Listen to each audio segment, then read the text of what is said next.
বন্ধুরা, আজকে আমি রান্না করব পটল কুমড়ো আলু দিয়ে মাছের মাথা দিয়ে একটা তরকারি। চলুন আমি সবজিগুলো কেটে নিই আগে, তারপর আপনাদের দেখাবো রান্নাটা। বন্ধুরা, আমার সবজিগুলো কাটা হয়ে গেছে। পটলটাকে আমি মাঝখান দিয়ে চিড়ে দুটো করে কেটে নিয়েছি, কুমড়োটাও আমি ডুমো ডুমো করে কেটে নিয়েছি, আর আলুটাকেও ডুমো ডুমো করে কেটে নিয়েছি। এবার এই সবজিগুলোকে আমি ধুয়ে নেব।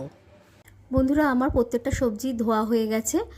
এবার আমি চটপট রান্নাটা করে নেব। মাছের মুড়োটাতে আমি নুন হলুদ মাখিয়ে নিয়েছি। এবার মাছের মুড়োটা আমি ভেজে নেব। কড়াইতে তেলটা গরম হয়ে গেছে। এবার আমি এক এক করে মাছের মুড়োগুলো ভেজে নেব।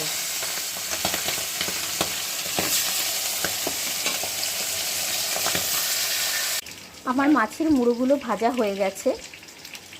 বন্ধুরা দেখুন, কড়াইটা গরম হয়ে গেছে। এবার আমি কড়াইতে তেল দিয়ে দেব।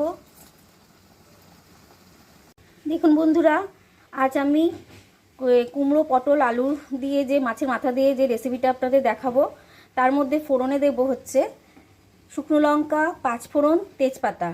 তেলটা আমার গরম হয়ে গেছে। এবার আমি ফোড়নটা দিয়ে দিচ্ছি। এবার এর মধ্যে আমি দিয়ে দেব আলু।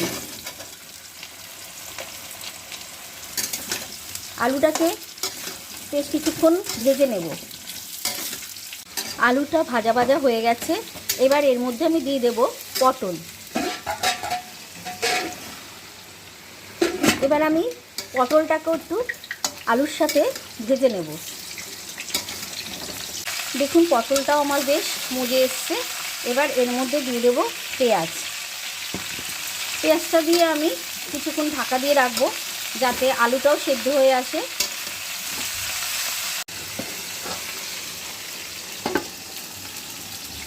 এবার আমি তরকারিটাতে আদাটা মিশিয়ে নেব।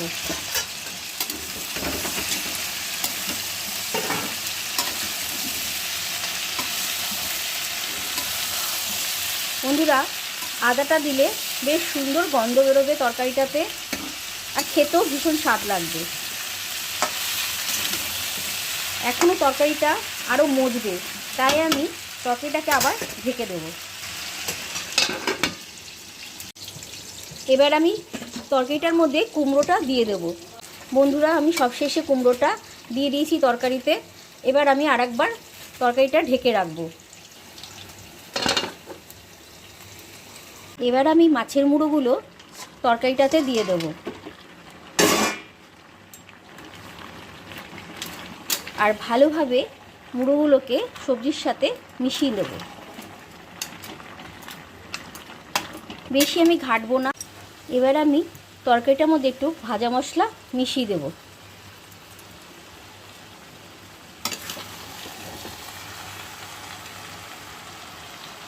বন্ধুরা, আমার মাছের মাথা দিয়ে কুমড়ো পটল আলুর তরকারিটা হয়ে গেছে। দেখুন রান্নাটা কেমন হয়েছে। বন্ধুরা, রান্নাটা কেমন লেগেছে আপনারা জানাবেন। লাইক করবেন, শেয়ার করবেন আর সাবস্ক্রাইব করবেন। ধন্যবাদ।